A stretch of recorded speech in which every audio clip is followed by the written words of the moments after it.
বাংলাদেশে বছরে যে পরিমাণ ভোজ্য তেলের প্রয়োজন হয় তার মাত্র ২২ ভাগের ১ ভাগ আমরা নিজেরাই উৎপাদন করতে পারি।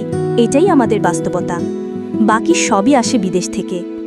প্রতি বছর সয়াবিন ও পাম তেল আমদানিতে গড়ে ৪০,০০০ কোটি টাকার বেশি ব্যয়। দেশের বৈদেশিক মুদ্রার ওপর যেন পাহাড় সমচাপ। এই চাপের নিচে দাঁড়িয়ে সাধারণ মানুষের রান্নাঘর থেকে রাষ্ট্রের অর্থনীতি সবই যেন এক অদৃশ্য বোঝা বয়ে বেড়াচ্ছে।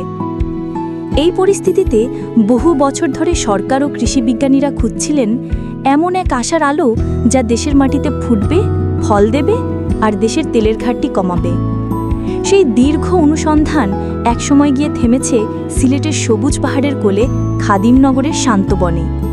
সেখানেই জন্ম নিয়েছে বাংলাদেশের সবচেয়ে বড় এবং সবচেয়ে সফল পাম বাগান, খাদিম পাম বাগান।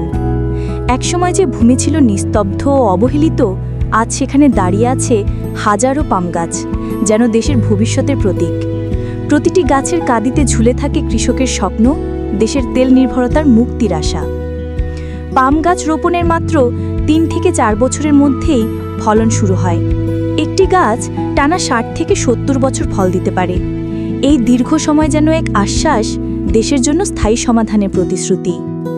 বছরে প্রতিটি গাছে ৮ থেকে ১০টি কাঁদি, প্রতিটি ৪০ থেকে ৮০ কেজি। এসব যেন দেশের তেলের ভবিষ্যৎকে নতুন করে লিখে দেওয়া সম্ভাবনা। বাংলাদেশের জলবায়ু, সিলেট, চট্টগ্রাম, ময়মনসিংহ সবাই যেন পাম চাষকে বুকে টেনে নিতে প্রস্তুত। প্রকৃতি যেন নিজেই বলে দেয়, আমি পারব তোমাদের সাহায্য করতে। বিশেষজ্ঞরা বিশ্বাস করেন সরকারি সহযোগিতা এবং বাণিজ্যিক সম্প্রসারণ পেলে খাদিম পাম বাগানই হয়ে উঠতে পারে দেশের ভোজ্য তেল সংকট মোকাবেলার সবচেয়ে শক্তিশালী কেন্দ্র। আমদানি নির্ভরতা কমবে, বৈদেশিক মুদ্রা সাশ্রয় হবে, আর ভবিষ্যতে তেল রপ্তানির স্বপ্নও অস্বাভাবিক শোনাবে না।